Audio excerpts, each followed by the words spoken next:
Welcome into the Illini Inquirer podcast. It is Jeremy Werner. Let's talk more about Illinois men's basketball back in the NCAA tournament. It's our guy, Michael LaTulip's, Illini Inquirer basketball analyst. He was at the Big Ten tournament all week for Field of 68. Probably saw him on the selection show for Field of 68. We just got you working because we just need the analysis from Michael LaTulip. How are you, buddy? Tired. Yeah, just the national stuff this year has just adding that to the plate has been something, because not only is it like more shows and radio stuff, and it's just a lot of me wanting to stay on top of every team nationally. So it's just that's my own fault. That's my own problem. Yeah, but that's what makes you great at this, Mike, is you put in the work. Like you're putting in the research and not just saying, oh, this is North Carolina and hey, I don't know anything about them, but I'm going to talk like I do. So, no, it's like my biggest fear. My biggest fear is talking about something that I don't know about. Yeah, I'll be honest. Well, people tend to do that. So yes, in this business, a lot of people tend to do that. That's why we enjoy having you on. But man, it's been awesome to see you spread your wings nationally, and obviously those guys keep asking you back because you're good at it, man. And we're happy that we can play part of that, and that we're still getting your analysis on Illinois. Big part of that. I'll say you guys played a big part in that. Just having this pod and the film stuff over the years has just been set me up for sure. So I appreciate you guys for that, man. Now we got the good end of the deal though. Still, all right, let's talk about it. Illinois in the NCAA tournament, a number 6 seed. Mike, what'd you think of the draw in the Midwest going up against either Texas or Xavier? We'll break those two teams down, but just overall, what'd you think of the seeding and the draw? So as the first team was revealed, the second I saw that Auburn was the number 1 overall seed, I started to get the sense, well, conference tournament play may not have actually mattered that much. And if it didn't matter that much, then Illinois is probably going to be a 6. I think Trevor Valise and I were texting, and we were both like, I think they're going to get a 6, because it seems like those types of results aren't being factored in. So the Maryland game, it's not like that was going to knock them down a seed line. So great that they got a 6. I think the location, like you said, is great as well. Not a ton of travel. You avoid the early game to kick off the tournament. All that's good. The downside is that you play a team that is going to have a win under their belt. And we've seen pretty much every year those teams make it out of that play-in game, and at least one makes it through to the round of 32. So if you're Illinois, you got to hope that you're not on the wrong side of that. Obviously, Texas is a very talented team. Xavier rolling right now. What's the tougher matchup for Illinois, Xavier or Texas? See, I really don't know, to be honest, because both are super experienced teams. Both play essentially 4 guards / wings and a big. Both have a guy that can really go. I think, for the people that watch the Big East tournament, Ryan Conwell is an absolute stud and had 38 in that Big East tournament loss against Marquette. Trey Johnson was a leading scorer in the SEC as a freshman this year. We know how good that league is. And for him to lead that conference in scoring, I think he's going to be a top probably 6 or 7 pick in the NBA draft. There's both played just kind of straight man-to-man defense, not a ton of zone or pressing from either of them. I'd say, the tougher matchup is probably Texas, because you have a guy like Trey Johnson who's just a matchup nightmare, and they're a little bit more athletic, I think, and bigger than Xavier. But Xavier's so well coached, man, and they're the second oldest team in America, and they shoot the heck out of it. So it's both are tough matchups, I think. But at the same time, there's a reason these teams are on the bubble. Yeah. And so that's the other way you could look at it as well. But regardless, I tried to compare it to, it's almost like the Big Ten tournament where you're the double bye or the single bye, and you're playing a team that won a game. And it's like the treadmill is moving. You got a team that's already running on the treadmill, and you got to try to hop on to that treadmill as it's moving. And that's why some of these teams get off to tough starts, and then eventually figure it out. Illinois is going to have to do that. You can't afford to get off to a tough start against either of these teams.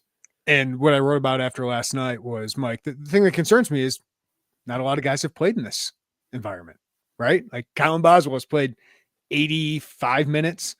Trey White's played 20. Dre Gibbs-Walhorn's played 33. That's it.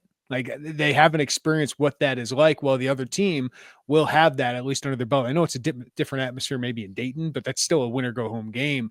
Now, maybe you got a little bit of it in the Big Ten tournament, but how do you prepare for this, Mike? How do you prepare for playing at this stage? It's just got to be different as a player.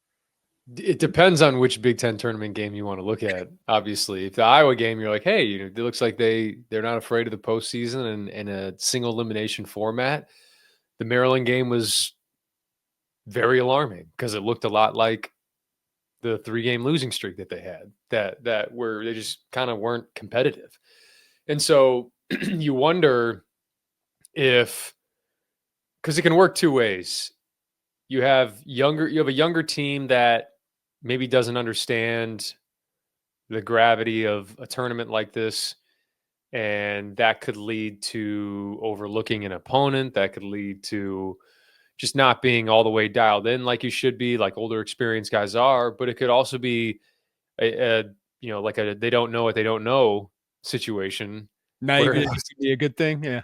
Yeah, like those guys just go in and they're cutting it loose. And so that's the hope for, I think, this team is to just probably throw out the Maryland film. It's not a good matchup. It hasn't been a good matchup all year. I think that's a team that could make a Final Four. Unfortunately, they play Florida in the Sweet 16 if they do make it there. But yeah, I mean, you just got to fall back on the 3 games that you won leading up to the Big Ten tournament, and then even the Iowa game a little bit. I mean, the defense wasn't in tip-top shape, but lean on the things that helped win you those games, which was, I thought, your competitiveness, your defense, your effort on the glass. And I think that alone, forget making shots, all that stuff, that's icing on the cake.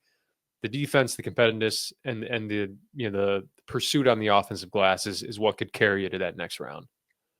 I don't think any of us can really confidently say we know what we're going to see in this team heading into the NCAA. No. But like that Maryland loss, like you felt good going into that game, like as well as you could going into that matchup, and then it just was so uncompetitive. So, how concerning was that game, and what was concerning to you about that Maryland loss?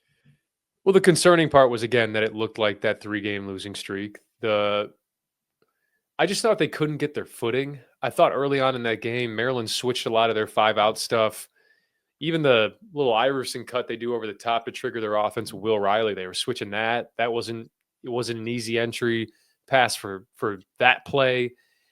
All the 5-out stuff, the way they switched it was better than I've seen a lot of teams switch it. I thought that got them on their heels early. And then just some of the mistakes that you make defensively, some scouting report errors and just defensive miscues, I thought gave Maryland a lot of confidence and contrastingly didn't give you a lot of confidence. And you bust a switch on Gillespie early. He makes a layup. You bust a switch on a Derek Queen slip to the basket. He gets an and one. You go under a Rodney Rice screen. That's a 3. You close out short to Rodney Rice on the wing. That's a 3. And those types of players, especially a Rodney Rice, they see shots going early. Now it doesn't matter what you do. You've heard me talk about that over the years. That's why that first 5, 10 minutes, 15 minutes is so important, because you want teams to feel uncomfortable. Maryland wasn't uncomfortable really from the first few minutes of that game. And then now you're kind of at their mercy for a starting 5 that is, by the numbers, the best starting 5 in America. So Duke, Maryland, I mean, those types of teams are just not good matchups for this.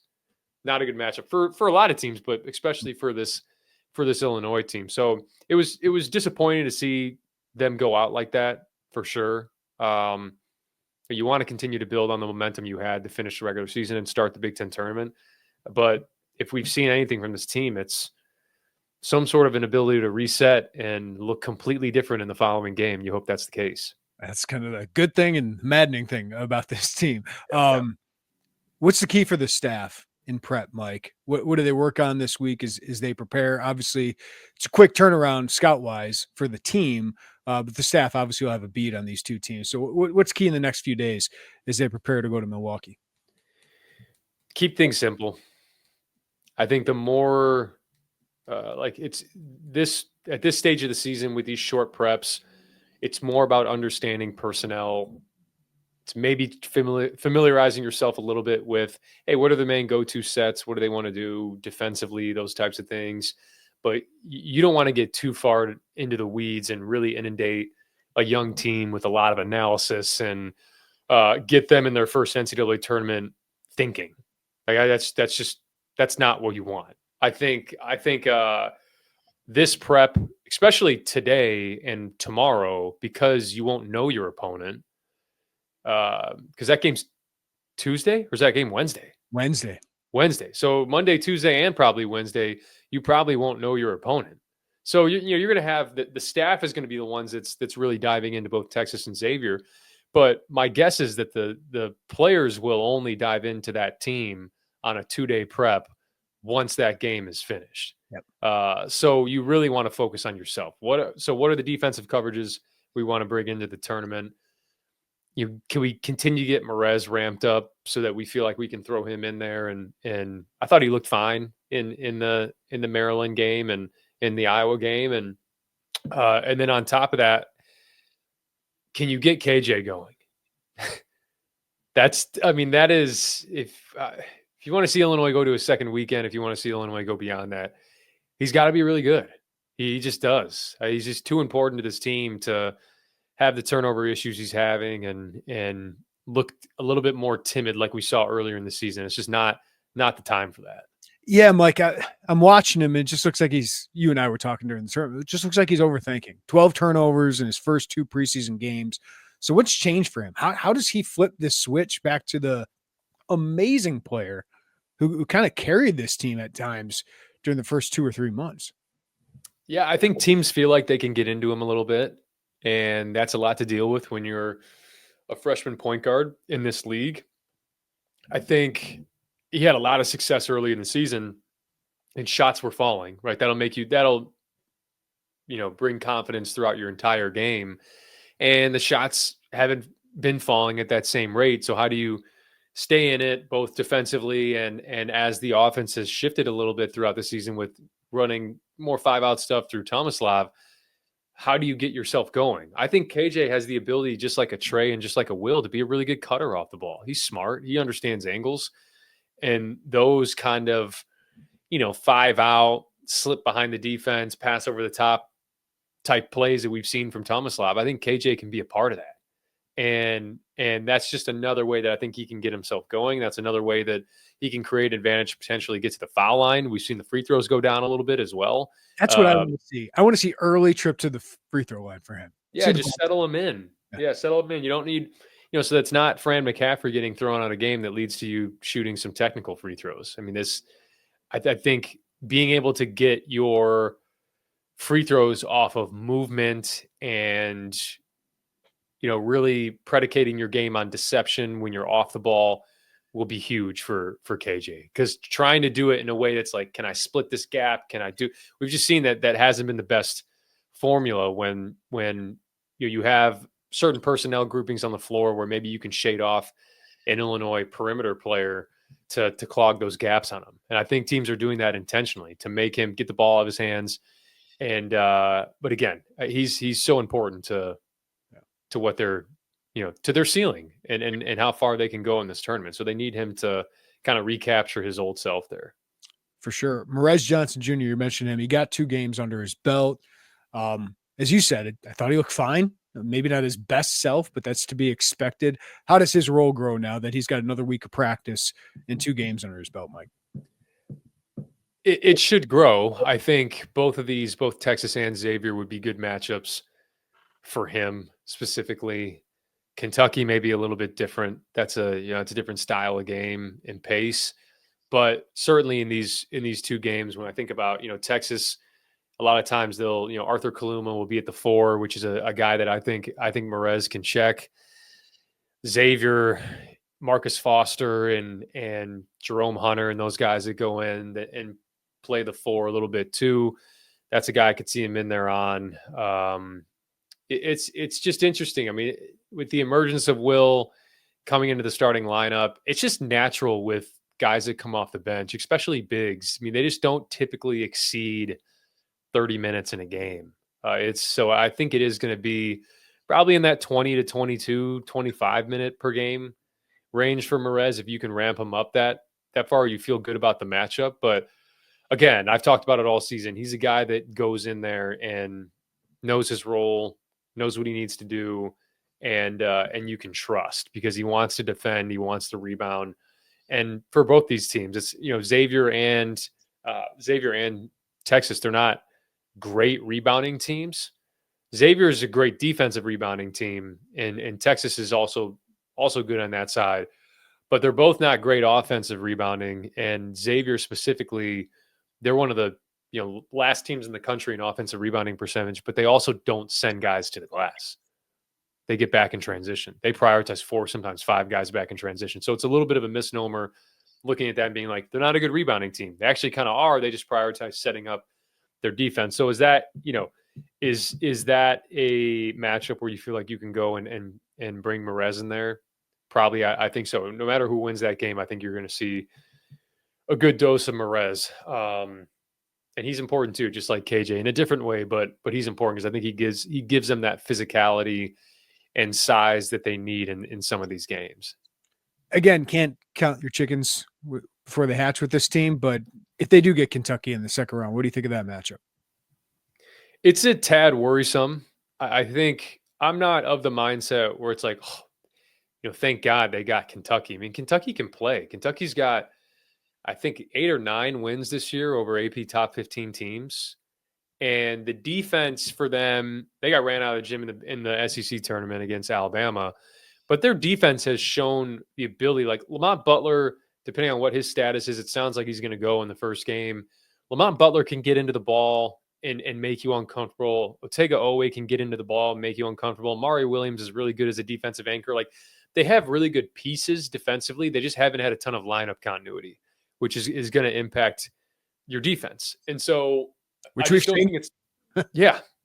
I just don't think it's a game where you go in there and you're like, they're going to let us get whatever we want offensively. Now the pace is going to be crazy if they do make it to that game. And Troy can play, man. Like, that is. Otter did the same thing. Hey, don't discount Troy. We can talk about the Kentucky-Illinois matchup. But you know how this tournament works, man. Everybody's looking at specific upset picks and then ends up being the one that not many people are forecasting. So, I mean, I think the other thing with Kentucky is that worries me a little bit because it has been, I wouldn't say a strength of Illinois this year is just guarding off-ball actions because of their size sometimes and because of their youth. A lot of angles that you have to play and fighting through screens for like Will Riley, who's 6'8". I mean, these guys just are bigger. I mean, that's a lot of what Kentucky does. There's a lot of pin downs. Kobe Brea. There's just a lot of guys that they get going off those not only pin downs, but dribble handoffs and zoom actions. I mean, they run a lot offensively, where in that Maryland game, I talked about knowing your personnel, not letting them get going. Kentucky's going to try to put you in a bind defensively. And if you let a couple of those guys get loose, all bets are off because they're one of the best offensive teams in America. All right, Mike. So maybe we mentioned it with KJ getting going, Merez playing a bigger role, but is there another X factor or key for you to Illinois this week? I think Tomislav. I think when he plays well, it's really difficult for this team to lose. Yeah.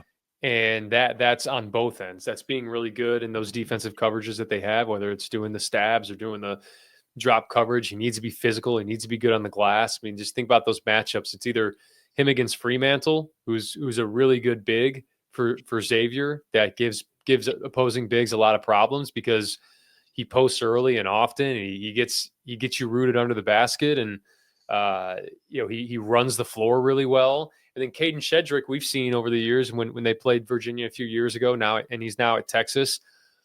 Pretty good athlete, 7 foot, and blocks shots. He's not going to let you finish anything easy around the rim.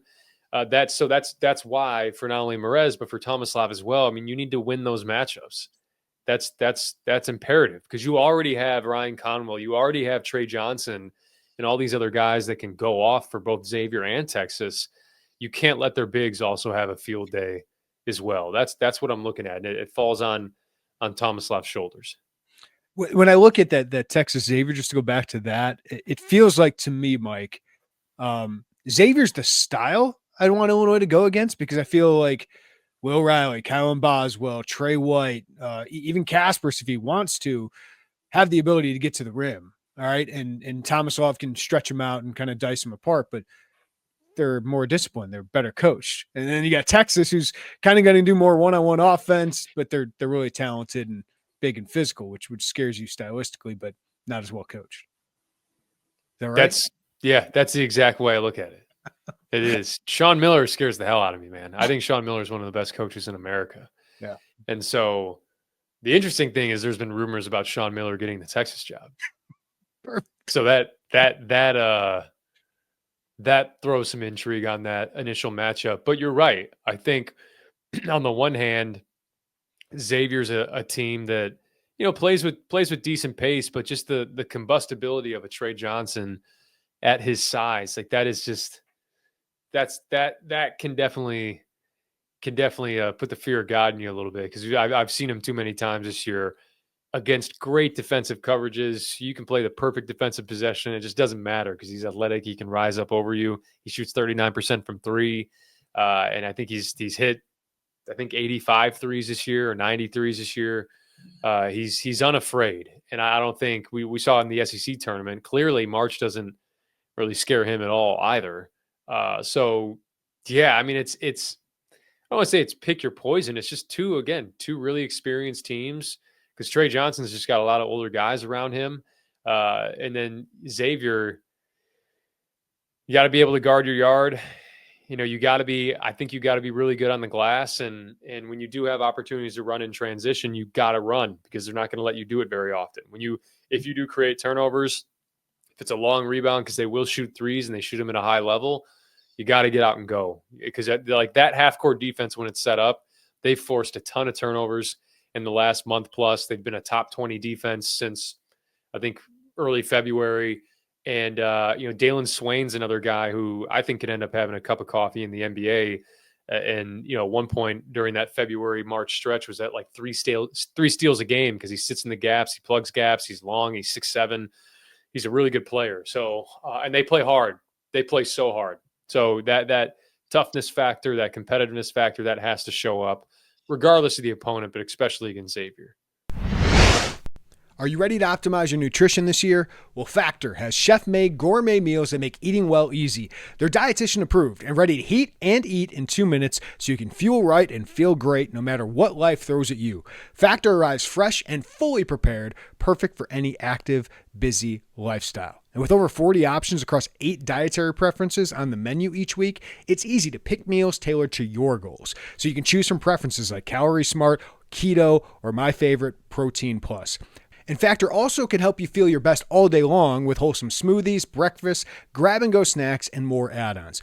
Reach your goals this year with ingredients you can trust and convenience that can't be beat. Eat smart with Factor. Get started at factormeals.com/factorpodcast and use code FACTORPODCAST to get 50% off your first box plus free shipping. That's code FACTORPODCAST at factormeals.com/factorpodcast to get 50% off plus free shipping on your first box.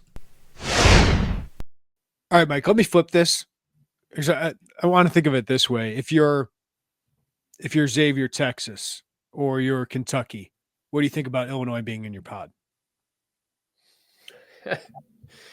Probably they probably think about it the same way we think about it. It's because you don't know what to expect game to game. You could get a first round exit type Illinois, or you could get a Final Four Illinois. It's just, we've seen the peaks and we've seen the valleys this year. So I still think that we heard the national media throughout the year talk about this Illinois team in that manner, where they could sneak up on a team. They're a 6 or 7 team, 6-7 seed that you don't want to play.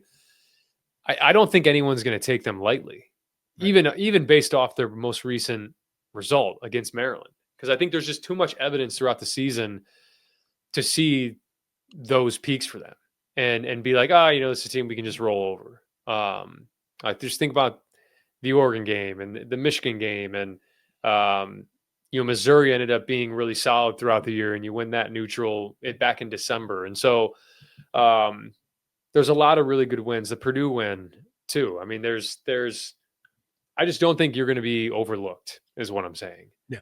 And so they got a lot of respect for these players. You got 2 potential top 20 draft picks. I think Kylan Boswell is pretty well respected. I think Thomas Lapavicic is pretty well respected. So you just, again, like that's something you're going to have to overcome as well. Is you're just this team isn't sneaking up on anybody, so you got to be ready to play. All right, Mike. Let's talk about the Big Ten here before I let you go. Whose draw do you like? I mean, I liked Illinois. I mean, and that's kind of a product if I didn't like a ton of the other draws for the Big Ten team. I'd say I like Illinois. I like Michigan State's because I just think Marquette and New Mexico are going to beat up on each other in that first round game. And then I kind of like Maryland's just from like a first couple rounds perspective. Grand Canyon's been good this year. They haven't been, I think, as good as when Ty and Grant Foster came back for another year. It was like, okay, this is a team that can really compete in the tournament. They put up a good showing against Alabama last year, and just hasn't quite been there for him this year. They're still a really good team, but I also like their second round matchup. I think Colorado State's really good. I think Colorado State beats Memphis, but Colorado State or Memphis, I don't mind that as a second round matchup for Maryland. And so those are the 3 that I think are probably the best draws out of the Big Ten teams in the tournament. Who got the shaft here with their draw? I mean, it's probably got to be Purdue or Michigan. And not necessarily Purdue in the sense. I don't think Purdue's going to lose to High Point. I don't think Michigan's going to lose to UC San Diego. But Michigan's got to play Texas A&M in the second round, and Purdue's got to play Clemson. And Clemson, I think, is a little bit underseeded at 5. I think they're a team that still has remnants of that Elite Eight team from last year that is also one of the oldest teams in college basketball. And that's just probably not a good recipe for a team like Purdue that's been reeling a bit. And then for Michigan, that's going to be the trendy upset pick. It just is. Everybody likes UC San Diego. There's a lot of people that like UC San Diego that I don't think have watched UC San Diego. I watched them the other day because I thought Illinois could get them, and I was like, "Yeah, they're fine. They're fine mid-major team." Yeah, I mean they're fine. And like the one thing that they do is they have this really funky, almost like Oakland-like matchup zone, and that's part of the reason why their turnover rate is so high defensively. It's part of the reason why I think against those mid-major teams, you just don't have a lot of answers when a team goes to that type of like switching matchup type zone. So it's funky. I think they're going to throw it at Michigan.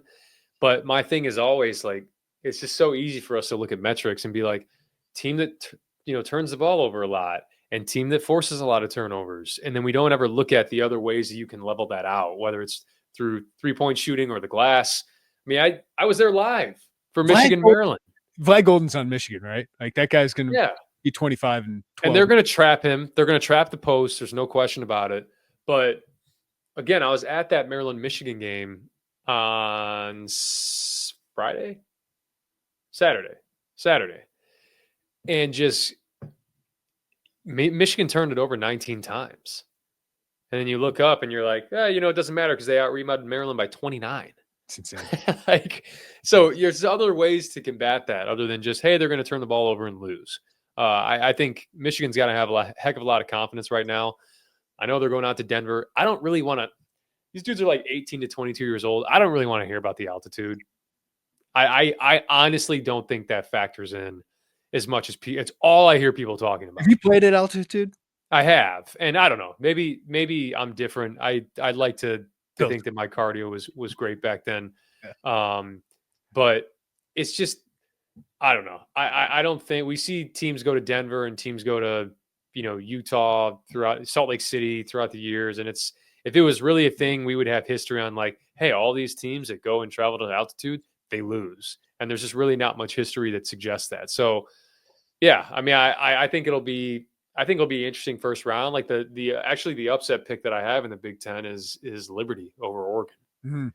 I think that's a classic like 62-58 Liberty over Oregon type game. Liberty plays at a snail's pace, send everybody back in transition defense, won't let you get free runouts. Like that's just going to be a really slow it down, low possession game. And if Oregon decides not to play through Nate Biddle, it's going to be could be a recipe for disaster. Do you have any other teams you like to make a run here or get an upset? In the Big Ten? Anywhere. Just in general? I'm trying to think of all the upsets I had. I had Liberty over Oregon, VCU over BYU. Yeah.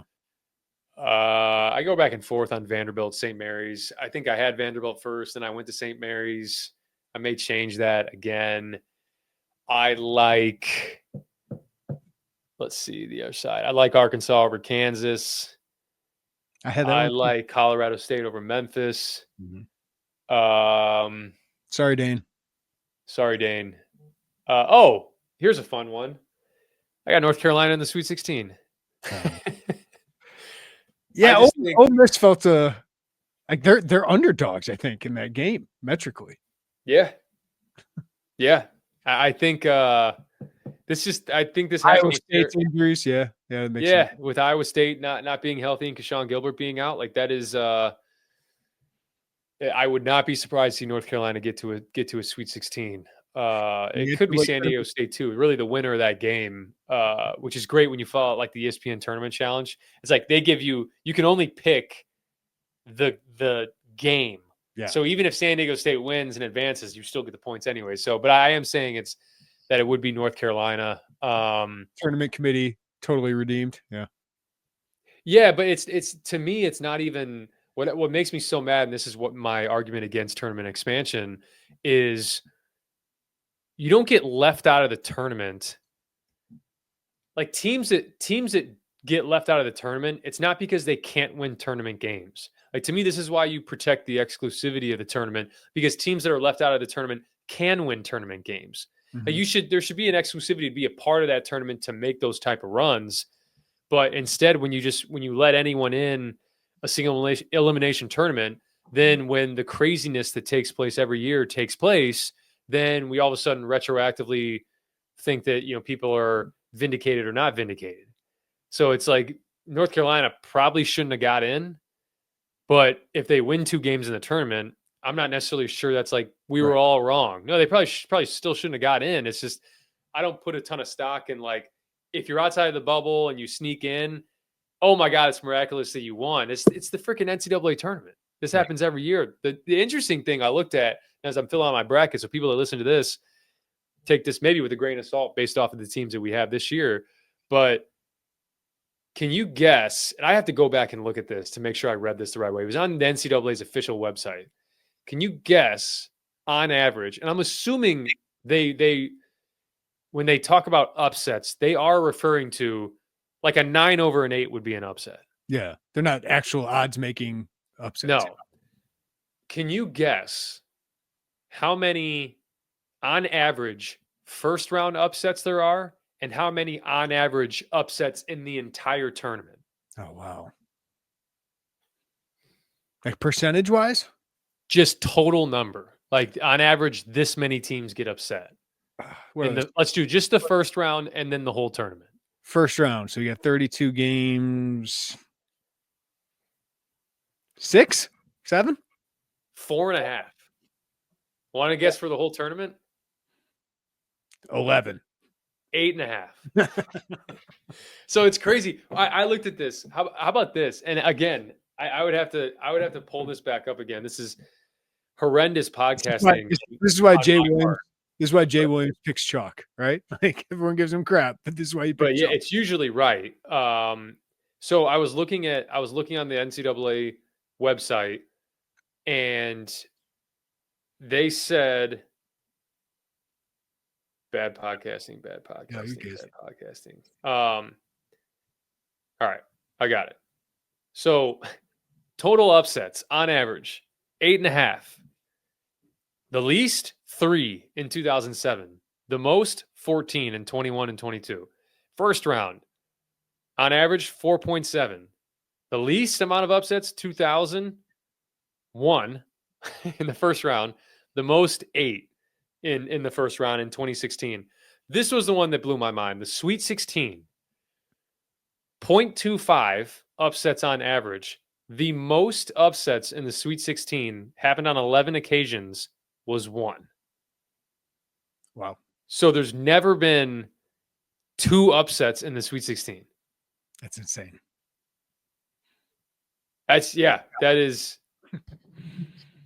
hard to fathom, to be honest. That's crazy. So that's I Well, saw that. that. I started reworking my bracket a bit when I saw that. Even though this is the year that probably things, I don't know. You could argue things are going to be crazy. You could also argue that things are going to be super chalky, deep, because it's the dominance of a lot of these teams this year. Yeah, I know a lot of people love these 1 seeds, and how could you not? They've been good all year.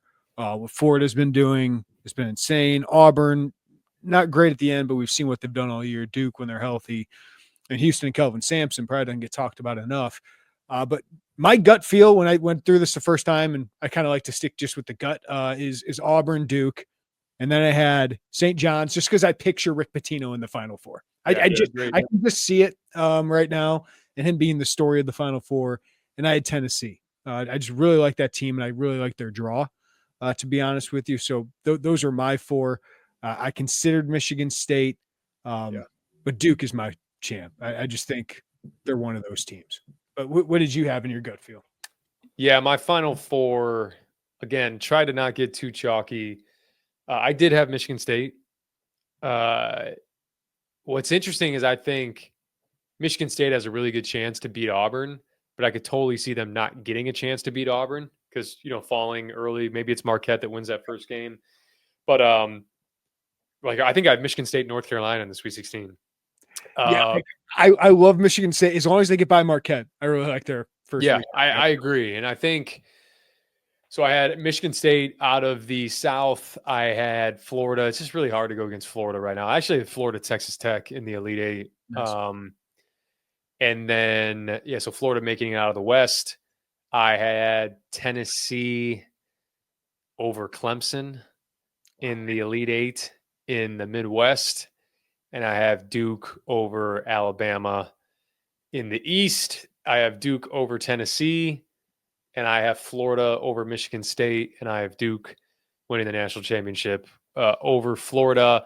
And, I'm glad I got that all on record because people listening to this can reference it in a couple of weeks and be like, we don't know anything. No, we don't. And that's the beauty of this tournament. That's what we love. You mentioned Clemson. Brad Brownell is Indiana coach. What do you think if that happens? I know he's got Indiana ties. I think he went to DePaul.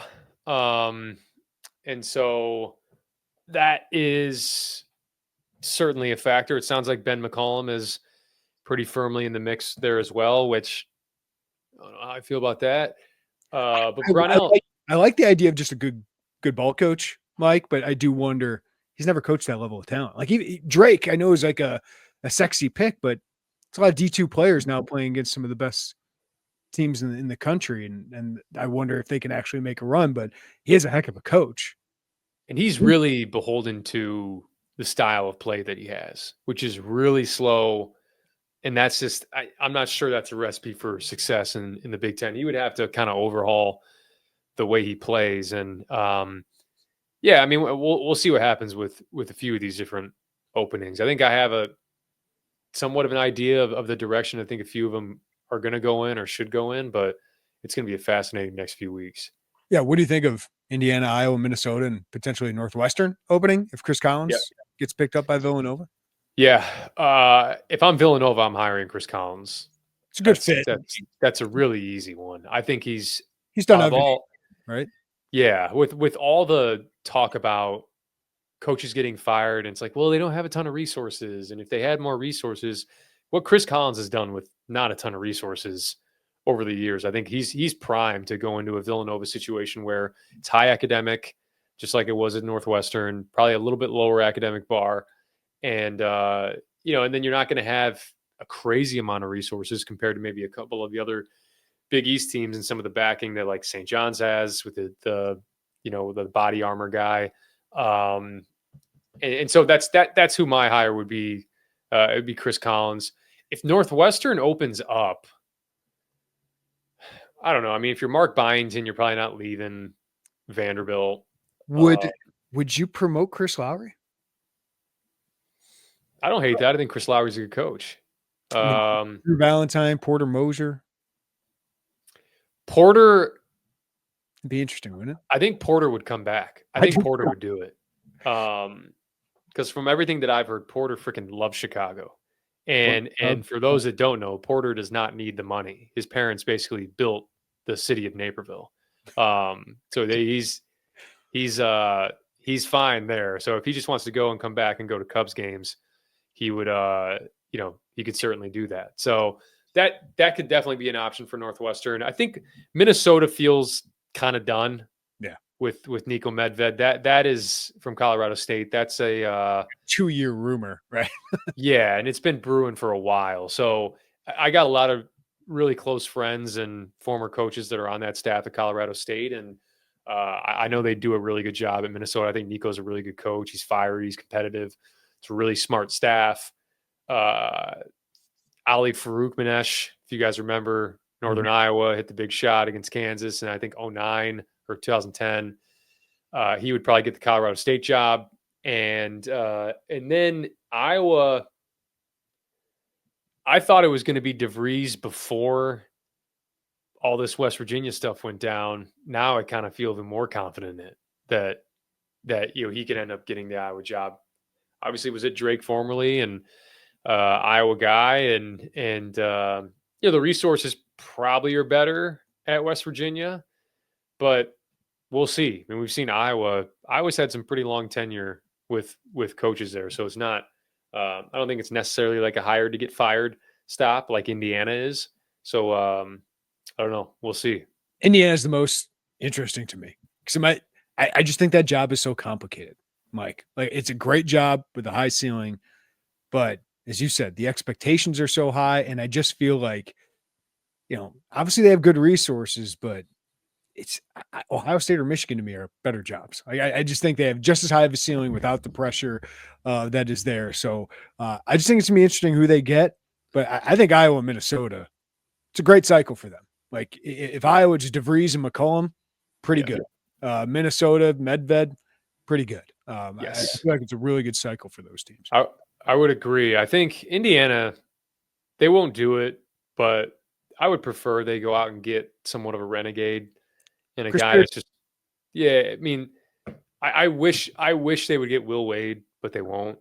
There's a number of schools that I've heard that have passed on Will Wade for doing stuff that would not be legal in college basketball. But like one of my under the radar coaches in the country that he'll get a high major job in the next few years because he comes from the Nate Oates tree. He's at Arkansas State now. Brian Hodgson, he's just a lot. He's cut from that like Oates beard, Wade type cloth, and is a really good coach. Has won everywhere he's gone, and I just, if Indiana hired Brian Hodgson, everybody would be like, "What is going on?" And I would be like, "That is an A+ hire." But they won't do it because they're going to go after someone that I think appeals to the masses, and I'm not sure that's always the best way to make a hire.